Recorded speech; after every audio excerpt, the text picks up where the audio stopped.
কিভাবে মুমিনেরা মুশকিলে থাকে, বিপদ মুসিবতে থাকে, এটাই হলো তাদের চাওয়া। এই জন্য আল্লাহ তাআলা বলেন, ওয়াদ্দ কাসীরুম মিন আহলিল কিতাবি লাউ ইয়ারুদ্দুনাকুম মিন বা'দি ঈমানিকুম কুফফারা।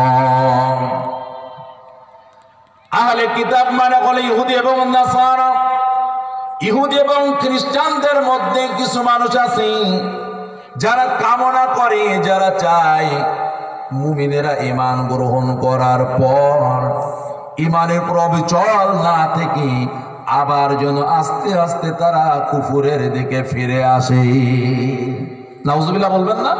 ওদের চাওয়া কোনো মুমিন থাকবে না পৃথিবীতে, সব ধীরে ধীরে আস্তে আস্তে অমুসলিম ইহুদ এবং খ্রিস্টানদের সংস্কৃতি, তাদের নিয়ম কানুন গ্রহণ করে আস্তে আস্তে ঈমান থেকে বের হয়ে কাফের হয়ে যাবে। এ কথা কার? আল্লাহ। জোরে বলে এ কথা কার? আল্লাহ তাআলা বলতেছেন সূরাতুল বাকারার 109 নম্বর আয়াতে, ওদের চাওয়া হলো যে মুমিনরা ঈমান থেকে বের হয়ে কুফরের দিকে চলে যাবে। আল্লাহ তাআলা আরো বলেন, হাসাদাম মিন ইনদি আনফুসিহিম মিন বা'দি মা তাবায়্যানা লাহুমুল হক। ওরা জানে মুমিনরা সত্যের উপরে আছে, ন্যায় এবং ইনসাফের উপরে আছে, এই জানার পরেও হিংসা বশত, বিদ্বেষ বশত তারা চায় মুমিনেরা ঈমান হারা হয়ে যেন আবার কাফের হয়ে যায়। বুঝে গেল মুমিনের বিরুদ্ধে সে ইহুদি হোক, সে মুশরিক হোক, সে খ্রিস্টান হোক, বৌদ্ধ হোক, মুমিন নিধনে সব অমুসলিম হলো ঐক্যবদ্ধ। প্রমাণ দেখতে চান? আপনি যদি খেয়াল করেন, মিয়ানমারের আরাকান রাজ্যে মারে কারা? নির্যাতন করে হলো বৌদ্ধরা, আর মার খায় মুসলমানেরা। ভালো করে খেয়াল করুন, মারে কারা? বৌদ্ধরা মারে, আর মার খায় হলো মুসলমানেরা। ভারতের কাশ্মীরের কথা চিন্তা করুন, মারে হলো মুশরিকেরা, আর সেখানেও মার খায় মুসলমানেরা। আপনি যদি ফিলিস্তিনের দিকে তাকান, সেখানে মারে হলো ইহুদিরা, মার খায় হলো মুসলমানেরা। আপনি যদি এর আগে তাকান আফগানিস্তানের দিকে, ইরাকের দিকে, বিশ্বের মুসলিম তাবৎ মুসলিমের দেশের দিকে যদি তাকান, দেখতে পাবেন মারে হলো খ্রিস্টানেরা, আর মার খায় হলো মুসলমানেরা। আমি যে কথাগুলো তুলে ধরলাম, সব জায়গায় মারার লোক আলাদা আলাদা আলাদা আলাদা ধর্মের হতে পারে, তবে মায়ের খাওয়া লোক আলাদা নয়, এক ধর্মের লোক। ঠিক না? যারা বলুন ভাই, যেখানে গোটা পৃথিবীর মুসলমানদেরকে নিষ্পেষিত করার জন্য সব ধর্মের অমুসলিমরা ঐক্যবদ্ধ, আর সেখানে মুসলমানেরা শত দল উপদলে শাখা প্রশাখায় বিভক্ত। অথচ আল্লাহর বক্তব্য হলো আতাসিমু বিহাবলিল্লাহি জামিআ ওয়া লা তাফাররাকু। আল্লাহর রজ্জুকে তোমরা শক্তভাবে আঁকড়ে ধরো, দল উপদল শাখা প্রশাখা তৈরি করো না। আমরা আল্লাহর কথা সম্পূর্ণ বিপরীত মেরুতে অবস্থান করতেছি। কথা কি বুঝতেছেন আপনারা ভাই? ভাইরা আমার, এর মানে বোঝা গেল গোটা পৃথিবীতে মারে হলো ইহুদি, মারে হলো বৌদ্ধ, মারে হলো খ্রিস্টান, মারে হলো মুশরিক, হিন্দুরা মারে, আর মার খায় সব জায়গায় মুসলমানেরা। তার কারণ হলো আমরা আমাদের দায়িত্ব কর্তব্য থেকে সরে গেছি, আর এজন্যই যত নির্যাতন হলো মুসলিম জাতির উপরে। আজ পর্যন্ত একটা সেকেন্ড বাতিল আমাদের এই বাংলাদেশ, এই মাতৃভূমির স্বাধীনতা, সার্বভৌমত্ব, এদেশের নাগরিকদের নিরাপত্তা নিয়ে নানানভাবে চক্রান্ত এবং ষড়যন্ত্রে লিপ্ত আছে। একটা মুহূর্ত তারা খালি নেই।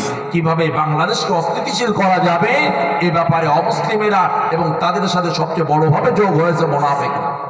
ঠিক কিনা জোরে বলুন? তারা তৎপর আছে কিভাবে এ দেশকে অকার্যকর করে এ জাতিকে, এ দেশের স্বাধীনতাকে ভুলণ্ঠিত করা যায়, এই চিন্তায় অপতৎপরতা এখন অমুসলিমরা লেগে আছে। অথচ আমরা দিব্যি এখনো ঘুমিয়ে আছি। আমি নিশ্চিত এখানে যদি মাহফিল না হয়ে কোনো নাচ গানের অনুষ্ঠান হতো, তাহলে অন্তত মুরব্বী না পাওয়া গেল এলাকার যুবক একজনকেও মিস করতো না অনুষ্ঠান, ঠিক কিনা জোরে বলুন।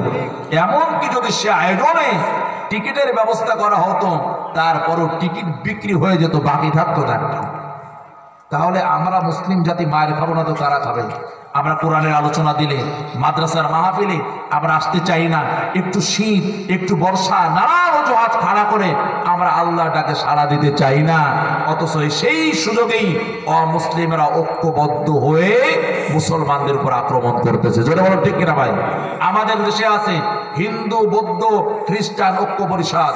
আমার প্রশ্ন হলো, 92 ভাগ মুসলিম যে ভূখণ্ডে বাস করে, 92 ভাগ মুসলিম বাদ দিয়ে তোমরা 8 ভাগ অমুসলিমেরা ঐক্যবদ্ধ হয়ে গেলে হিন্দু, বৌদ্ধ, খ্রিস্টান ঐক্য পরিষদ আছে না নাই? কথা বলুন। মুসলমানেরা কি দোষ করলো? তাদের সাথে কেন ঐক্য করা গেল না? তার মানে হলো গোটা পৃথিবীতে অমুসলিমেরা মুসলমানদের বিরুদ্ধে ঐক্যবদ্ধ। আমি কি বোঝাতে পেরেছি আপনাদের? কি ভাই, আমরা যদি এখনো ঘুমিয়ে থাকি, এই নিয়ামত পাবার পরেও যদি সেই নিয়ামতের সদ্ব্যবহার করতে না পারি, মালিকের দরবারে কড়া জবাবদিহি করা লাগবে, কঠিন জবাবদিহি করা লাগবে। এই নিয়ামত পাবার পরেও যদি আমরা তার সুফল আমরা যদি ভোগ করে না পারি, আমরা বাস্তবায়ন করতে না পারি। ভাইরা আমার, আলোচনার বিষয় ঠিক আমার এটা না। আমি দুটি বিষয় আলোচনা করতে চাই। 1 নম্বর বিষয় হলো কোন কোন কাজ করলে আমাদের আমল নষ্ট হয়ে যায়। আপনারা জানেন অজু ভঙ্গের কারণ আছে না? অজু করার নিয়মও আছে, আবার অজু ভেঙে যাওয়ারও কারণ আছে না নাই বলেন? একইভাবে আপনি রোজা আছেন, রোজা রাখার নিয়ম আছে, আবার ভেঙেও যায়। হজ করতেছেন, হজ করার নিয়ম আছে, আবার কিছু ত্রুটির কারণে হজ নষ্টও হয়ে যায়। ঠিক একইভাবে আপনি নামাজ আদায় করতেছেন, এমন কিছু কারণ আছে যা ঘটলে নামাজ নষ্ট হয়ে যায়। আমাদের আজকের আলোচ্য বিষয় হলো, একটি বিষয় হলো কোন কোন কারণে আমাদের আমলগুলো বরবাদ হয়ে যাবে। আপনি সারা জীবন যা করবেন তা নষ্ট হয়ে যাবে। কোরআনের ভাষায় এটাকে হাবিতা বলা হয়। হাবিতা শব্দের অর্থ হলো নষ্ট হয়ে যাওয়া, বিফল হয়ে যাওয়া, নিষ্ফল হয়ে যাওয়া, অকার্যকর হয়ে যাওয়া। আপনি সারা রাত কষ্ট করে খালে গিয়ে মাছ ধরলেন, কিন্তু মাছের সেই খালই, যেটাকে মাছের রাখার পাত্র, সেটা ছিদ্র থাকার কারণে মাছ ধরেছেন আর পড়ে গেছে, ধরেছেন আর পড়ে গেছে। সারা রাতও মাছ ধরলে আপনি আপনার সেই পাত্র ভরতে পারবেন না, এমনকি একটা মাছ নিয়েও বাড়ি ফিরতে পারবেন না। ঠিক না ভাই? কথা বলুন। ঠিক একইভাবে আমাদের জীবনে এমন কিছু বদ কাজ এবং গুণ ঘটলে, কাজ করলে আমাদের আমলগুলো নষ্ট হয়ে যেতে পারে। এই বিষয়ে আমি কোরআন থেকে গবেষণা করে আলহামদুলিল্লাহ 7টি কারণ বের করেছি। কয়টা? আমার ইচ্ছা মতো না, আল্লাহর কোরআন কি বলতেছে সেটা শুনতে তো আমাদের কোনো সমস্যা নেই। শুনতে রাজি আছেন না ইনশাআল্লাহ তাআলা? 7টি কারণ আমরা শোনাতে থাকবো, দেখি কয়টা পারা যায় শোনাতে। এরপর আমার মা বোনেরা আছে, আমি জানি যে আমার বাবাজি এবং ভাইদের চেয়ে অনেক বেশি হলো মা বোনেদের উপস্থিতি। তো তারা অনেক মাহফিলে যান, কষ্ট করে অনেক রাত পর্যন্ত থাকেন বাচ্চা কাচ্চা নিয়ে, কিন্তু তাদের জন্য খুব কম সংখ্যক মাহফিলে আলাদাভাবে ওয়াজ করা হয়। তাদের জন্য আমার কিছু কথা আছে। আমরা সবসময় বলি হুজুর একটু মা বোনদের পর্দার কথা বলেন না। শুধু কোরআনে পর্দার কথা না, অনেক কথা আছে। যেভাবে নারীদের জন্য আছে, আবার যে সমস্ত পুরুষ মানুষ নারীদের স্বামী, এই স্বামীদের ব্যাপারও কথা আছে, বাপেদের ব্যাপারও কথা আছে, ভাইদের ব্যাপারও কথা আছে। শুধু নারীদের ওয়াজ করলে হবে না, যেখানে স্ত্রীর ওয়াজ করতে হবে সেখানে স্বামীর ওয়াজও করা লাগবে। কথা বলে না কেন? আল্লাহর বিধান হলো ভারসাম্যপূর্ণ। আল্লাহ একচোখা কোনো বিধান দেননি যে একজনের উপর চাপাই দাও আর একজনের কোনো বিধান নেই, তা নয়। যেখানে স্বামীর বিধান সেখানে স্ত্রীর বিধান আছে, যেখানে স্ত্রীর বিধান সেখানে স্বামীর বিধান আছে।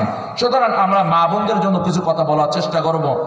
আপনারা শেষ পর্যন্ত থাকবেন তো ইনশাআল্লাহ তাআলা? রাজি আছেন তো ইনশাআল্লাহ তাআলা? যেহেতু চতুর্দিক কত চমৎকার, জান্নাতের বাগান বলা হয় না, এই উত্তরবঙ্গের মাহফিলগুলো আসলেই সত্যিকার অর্থে জান্নাতের বাগানের মতো তৈরি করা হয়। আলহামদুলিল্লাহ বলেন। তো সেই জান্নাতের বাগানে কিছু সময় আমরা ব্যয় করব। রাজি আছেন না ইনশাআল্লাহ তাআলা? আমরা ইনশাআল্লাহ তাআলা 12টা পর্যন্ত নিয়ত করি প্রাথমিকভাবে, তারপরে যদি লাগে সেটা পরে, আগে প্রাথমিকভাবে 12টা পর্যন্ত ইনশাআল্লাহ।